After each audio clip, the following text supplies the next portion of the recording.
espectadores da TVC Rio, prezados amigos da Tribuna da Imprensa Sindical, iniciamos aqui mais um programa Tribuna na TV e hoje temos a satisfação, a honra imensa de receber um colaborador ímpar, uma figura militante de direitos humanos, o nosso diretor do Centro de Documentação e Pesquisa da OAB-RJ, advogado sindical, Dr. Aderson Bucinja. Aderson, obrigado aí pela participação, pela tua presença, de suma importância para a gente poder, inclusive, debater o mundo do trabalho, que está passando por ataques cruéis aí, principalmente do usurpador Michel Temer para cá. Esse pessoal tem engendrado um pacote de maldades contra o povo brasileiro, não é isso? Obrigado pela participação. Então, primeiramente quero agradecer o convite que nos foi feito para participar aqui da TV Tribuna. Tribuna na TV, Adelson. Tribuna da TV. Tribuna na TV. Tribuna da TV. E a você, Mazola, especialmente, aos todos que trabalham nesse projeto, né, nessa atividade aqui de jornalismo. E o tema realmente é muito oportuno e propício para discussões importantes. O mundo do trabalho, né, o trabalho que movimenta tudo, que cria todas as riquezas, que faz o mundo funcionar e realmente, como você disse, está sendo objeto de uma série de pacotes de maldades, como bem colocou.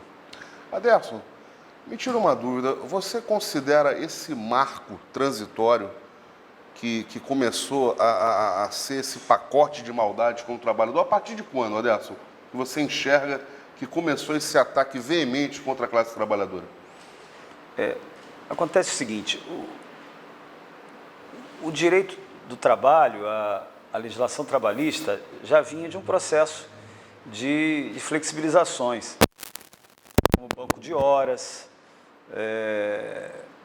e isso é um dos exemplos, banco de horas e outros, mas o marco mesmo é a reforma trabalhista, agora no governo Temer.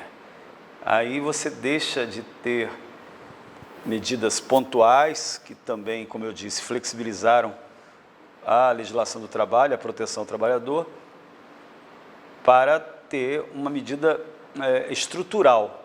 O que houve no Brasil não foi uma reforma. A reforma se pensa sempre em torno de melhorar, aprimorar o que existe. Positivo e não negativo. Claro, positivamente, né? A reforma é uma palavra boa. Você quer fazer uma reforma da sua casa, você quer fazer uma coisa boa. Ninguém quer fazer uma reforma para estragar a casa, isso não existe. A não ser quando você fala, eu quero demolir a casa. Mas não é o caso. A reforma é uma palavra realmente boa. Agora, essa palavra é utilizada no Brasil para uma modificação de estrutura.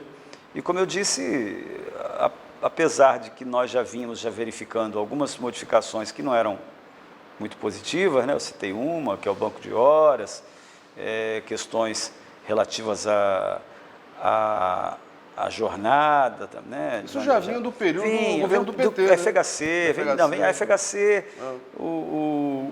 os governos também do PT fizeram algumas alterações. Por exemplo, a lei que modificou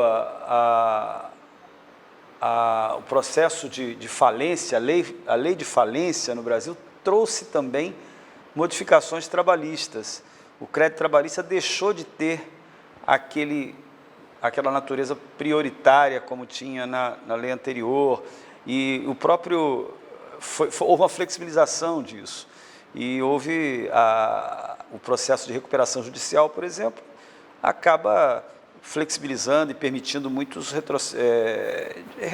retrações, né, de retrocessos e perdas para o trabalhador. Agora, numa situação de falência, que era um momento que ele tinha que ser mais protegido. É uma lei que, a meu ver, protegeu mais o empregador. Mas, assim, isso havia. Não dá para colocar sinal de igual. Não dá.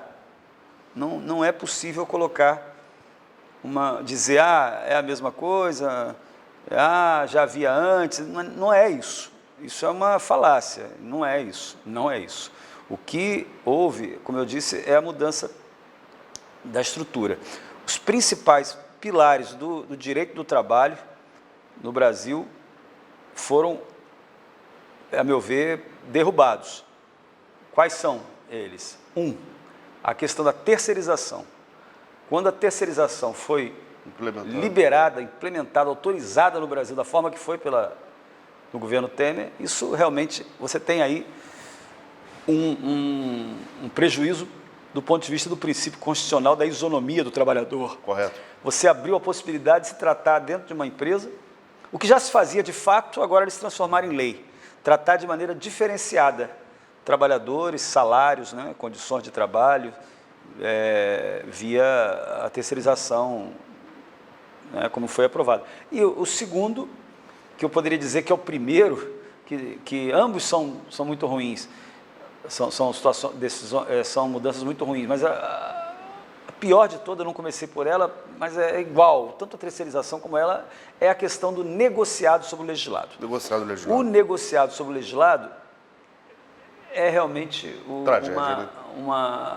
derrubar o outro pilar do direito de trabalho. Por quê? Porque o direito de proteção ao trabalho se assenta no princípio, no pressuposto correto de que as partes são desiguais na relação de trabalho. São desiguais. É um princípio semelhante ao que existe no Código do Consumidor também, mas só que no trabalho com mais força, mais arraigado, com mais determinação. E à medida que deixa de se reconhecer, que se permite que negociado sobre o legislado, você passa a considerar que as partes são iguais. Não são. Eu costumo dizer, se você pegar um trabalhador, eu costumo dizer, um jogador de futebol com altíssimo salário, se bem que a maioria dos jogadores de futebol não possuem altos salários. Claro. Eu mesmo sou advogado de um jogador, tem um caso de jogador de futebol, conheci um pouco essa área, e eu vi que a massa de jogadores de futebol não ganha bem, são muito mal. Mas, digamos, mesmo se pegar um trabalhador de futebol que ganha muito bem e dizer que ele tem uma liberdade e uma igualdade para negociar com o time, com quem está querendo comprar o seu passe, não existe isso, não existe. Ele sofre uma pressão natural, porque ali é a sobrevivência, jogar futebol, jogar bola, trabalhar, ser esportista é a vida dele, e ele, se ameaçado de perder aquilo ali, ele vai pressionado, ele vai negociar questões que sejam prejudiciais a ele, ele vai ser imposto prejuízos. Então não é igualdade. Então, repito, as duas mudanças são terceirização e negociado sobre o legislado. Com isto aí, eles realmente, eu posso dizer que eles incidiram e implementaram, né, fizeram realmente uma grande maldade, como disse aqui, foi um retrocesso tremendo. Isso aí está aberto as portas no Brasil para se acabar com a Justiça do Trabalho. As portas estão abertas. Muitas ações de inconstitucionalidade, as chamadas ADIs, estão tramitando no STF. São quantas? E você tem esperança disso? Eu não tenho o número delas todas, mas são mais dezenas, centenas. São mais de dezena, com certeza. O próprio Ministério Público do Trabalho tem ações muito importantes que questionam a terceirização, mas acontece que a terceirização, por exemplo, já foi julgada. Fato consumado, né? O TST, o TST não, o STF teve entendimento muito ruim, né? Muito ruim. Falando em STF... Então, tem ações. Agora, nem tudo são espinhos, né? Nós ficamos falando muito de espinho, então tem que falar também que tem flores. E o STF, em relação à questão da insalubridade, a vedação, a proibição da mulher trabalhar em ambientes insalubres. Lactante, a mulher gestante, né? A mulher gestante, a mulher gestante especificamente, né? Questão da mulher trabalhadora, mulher gestante, lactante. Então, o STF realmente colocou ordem, limitou isso, voltou definiu uma situação favorável ao trabalhador. Né? Teve esse ponto, então foi um ponto importante né? Agora, tem vários outros, tem a questão do tempo que o trabalhador leva para se deslocar para o trabalho. Trabalho intermitente.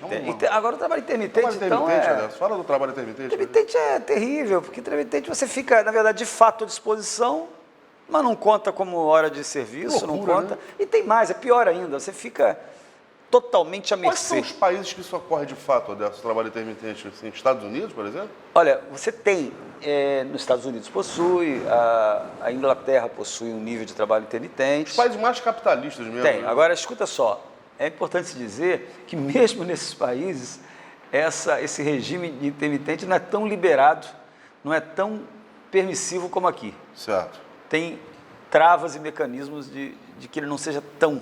Por exemplo, tanto é que na Inglaterra está querendo se reverter isso, porque se provou também que foi tão maléfico que nem... tem parte dos empregadores que gera uma confusão tão grande na sua mão de obra, né? Essa relação tão confusa de intermitência. Mas é terrível, é uma situação muito ruim. É muito ruim. A situação trabalhista é péssima.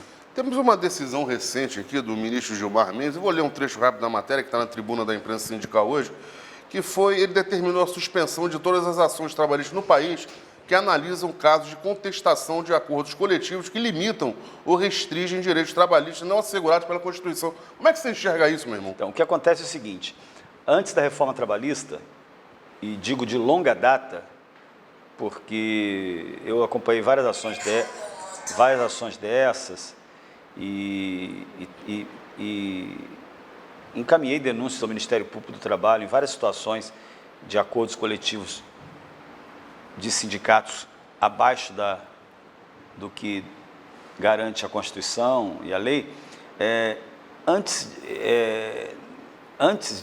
da reforma, portanto, essas situações eram objeto de contestações judiciais, ações anulatórias de acordos coletivos. O Ministério Público do Trabalho tem que se reconhecer, elogiar, parabenizar, que eles realmente tiveram várias ações importantes. Porque existiam acordos diminuindo antes do negociado sobre o legislado, né? Mesmo antes, tinha acordo diminuindo o índice de insalubridade, diminuindo o adicional noturno, diminuindo a hora extra, o mínimo legal. Então, veja bem, esses acordos, a jornada de trabalho, aumentando a jornada de trabalho, no caso, acima do limite. Então, esses acordos eles foram questionados judicialmente e estão chegando aos tribunais de trabalho, ao TST, né, e tudo mais. E aí, o que acontece? O ministro Gilmar Mendes ele suspendeu agora o andamento disto, porque entende que isso aí tem que ser agora, haver uma jurisprudência uniforme disso no Supremo Tribunal Federal. Bem, que tem que ter jurisprudência uniforme, tem que ter. O problema é que com qual viés está se discutindo essa jurisprudência majoritária, está se discutindo essa jurisprudência unitária, unificada, no sentido, tem discussões no sentido de que, veja bem, como a vigência trabalhista foi a reforma trabalhista foi ano passado, então esses acordos são anteriores, esses acordos ilegais. Então tem entendimento que se aplica a esses acordos agora a nova lei, a nova Constituição. Então seriam julgados, o processo, então, eles seriam julgados pela nova regra. Então, eles seriam considerados legais, entendeu? Claro. Mas é um absurdo, porque aí tem outra discussão aí. Eles, inclusive, já passaram por diversos, primeira instância, segunda, não é assim dessa maneira, essa questão da vigência. Mas aí está isso, é uma decisão ruim, a meu ver. Adelson, uma outra questão que aflige muito o mundo do trabalho, eu como jornalista sindical, você como advogado sindical, os trabalhadores como um todo, que é a questão do desconto em folha da contribuição sindical. Você ainda acha que é possível a gente reverter esse processo? Não, olha só, o desconto em folha do mensalidade caducou agora. Houve essa semana, a medida provisória perdeu o valor. Vigência. Vigência. Ok. Felizmente isso. E a Justiça do Trabalho ela vem decidindo... Esse mês começa a descontar em folha de novo, Adelson? A rigor, sim. A rigor, sim. Ficou, né?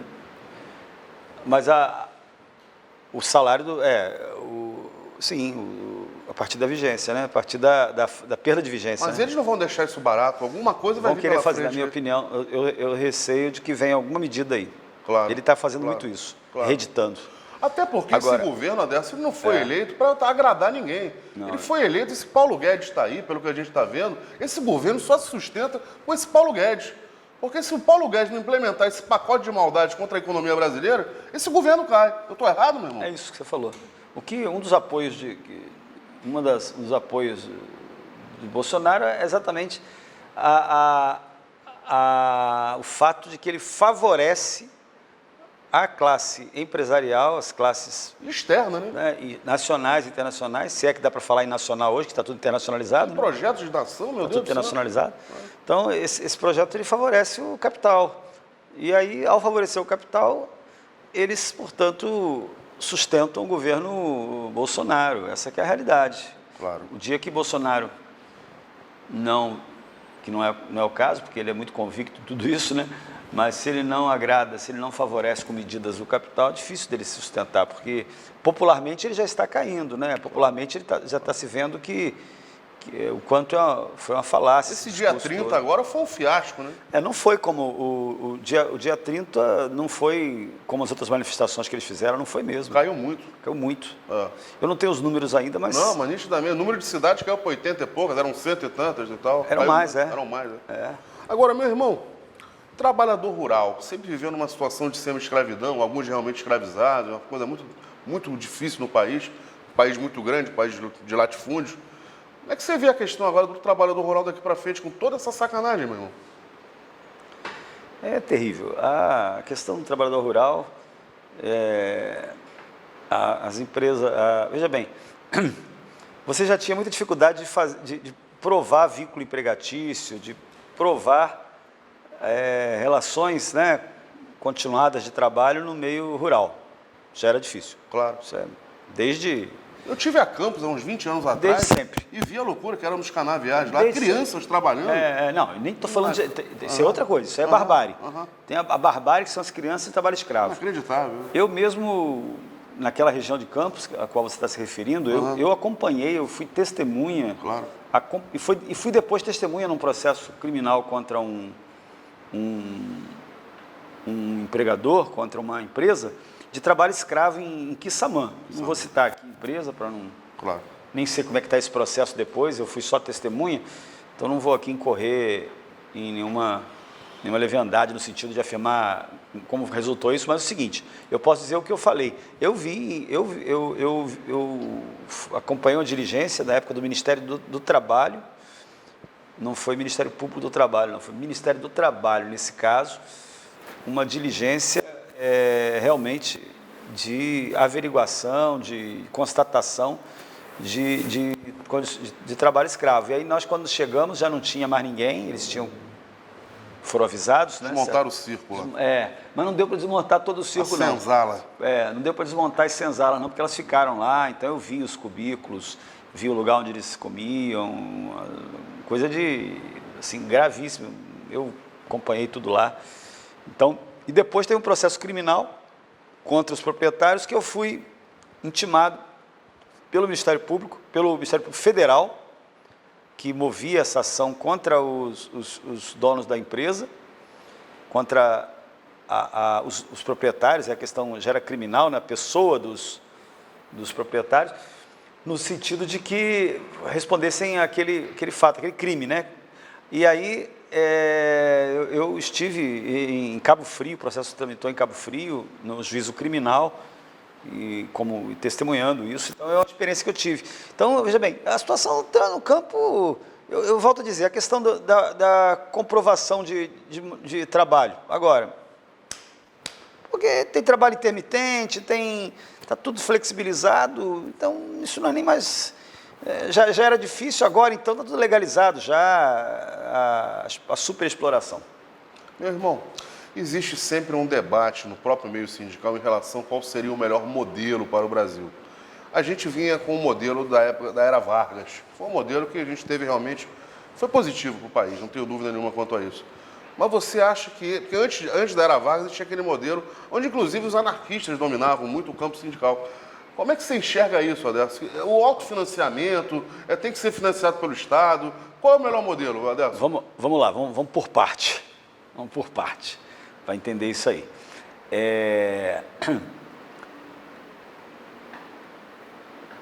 A Era Vargas, o que se chama de Era Vargas, a partir da década de 30, né? Estado Novo 37. Correto. Mas 33, 34, as medidas, né, sendo tomadas, né? CLT, uma série de medidas. Veja só, ela é um período que consolida... Depois, bem na frente, o 13º salário, mais à frente, anos depois. Sim, então. Sim. Mas ela é a consolidação do trabalho CLT. CLT. E a Era Vargas, Ministério do Trabalho... Conquista muito grande, né? Justiça do Trabalho, tudo isso. Pois bem, falando dos direitos, os direitos, a Vargas, ela consolida direitos trabalhistas que, em grande parte, haviam sido já conquistados no período anterior. A própria luta do trabalhador. Sim, sim.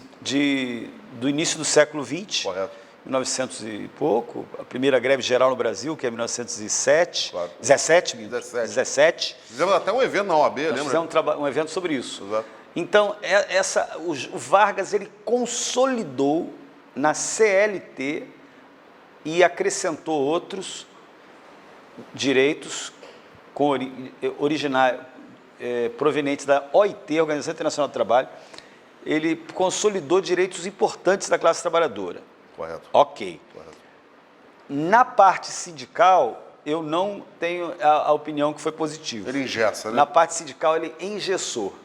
A parte sindical é de engessamento e havia uma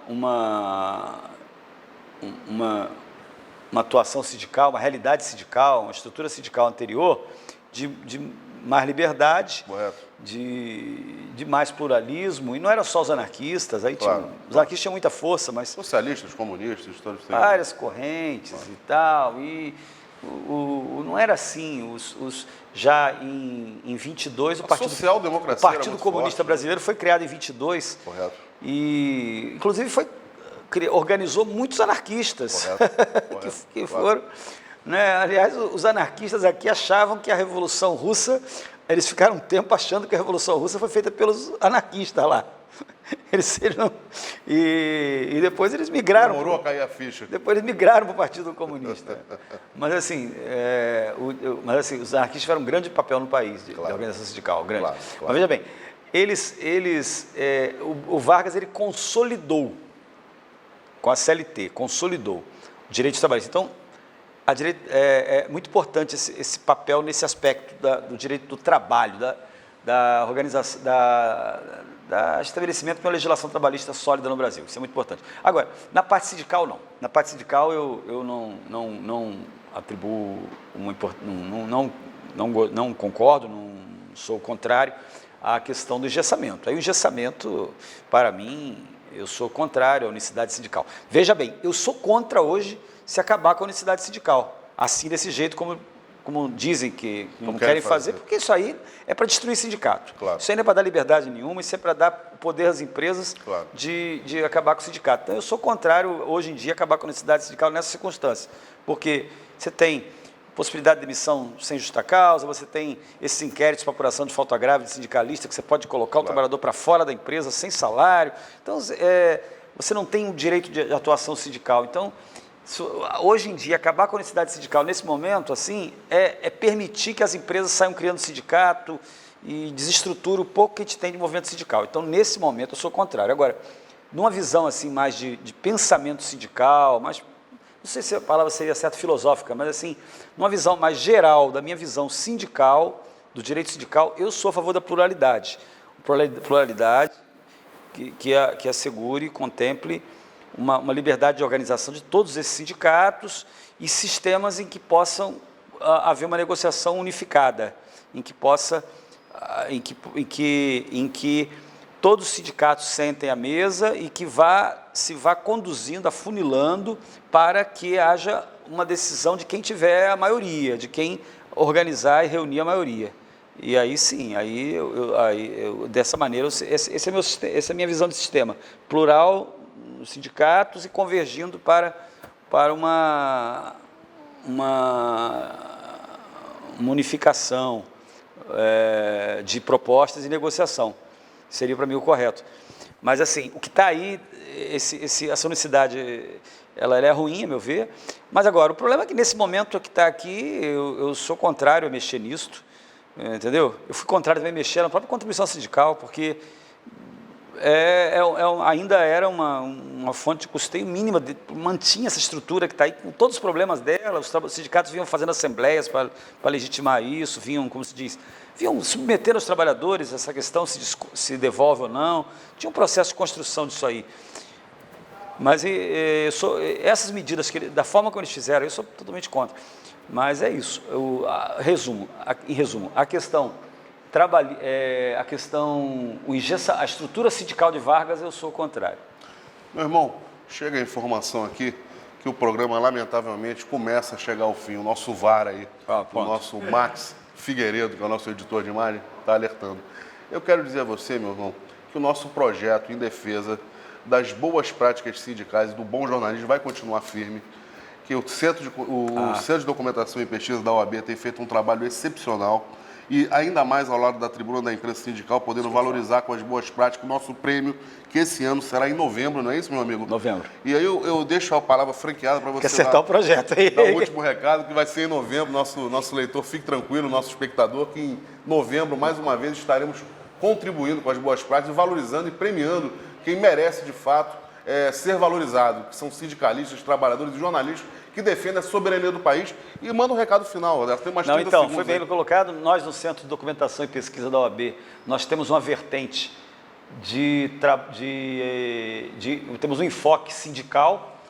A Tribuna Sindical, ela é a principal parceira do Centro de Documentação e Pesquisa da OAB nessas atividades, nessas questões sindicais. Nós vamos para o 3º ano de um prêmio, de uma premiação de destaques sindicais, premiando as boas práticas, né, do sindicalismo. Já estamos aí consolidando esse 3º ano, que vai ser em novembro, e nós fazemos atividades de pesquisa, de debates, de seminários. Vamos começar um painel sindical. Vamos ter um painel sobre sindicatos, exibição de filmes e tal. É um projeto muito importante que o Mazola, o Mazola e a Tribuna Sindical, ela é precursora disto. Ela é precursora na OAB, lá no Centro de Documentação e Pesquisa, né? Porque também tem outros eventos lá, tem Comissão de Direito Sindical, tem várias outras, mas no Centro de Documentação e Pesquisa a Tribuna realmente tem um papel muito importante e nós reafirmamos que vamos fazer o prêmio e estamos já programando uma série de atividades para esse ano, com certeza. Meu irmão, eu agradeço a sua participação e lembro sempre aos espectadores que Tribuna da Imprensa tem lado e o nosso compromisso é com a luta dos trabalhadores. Obrigado.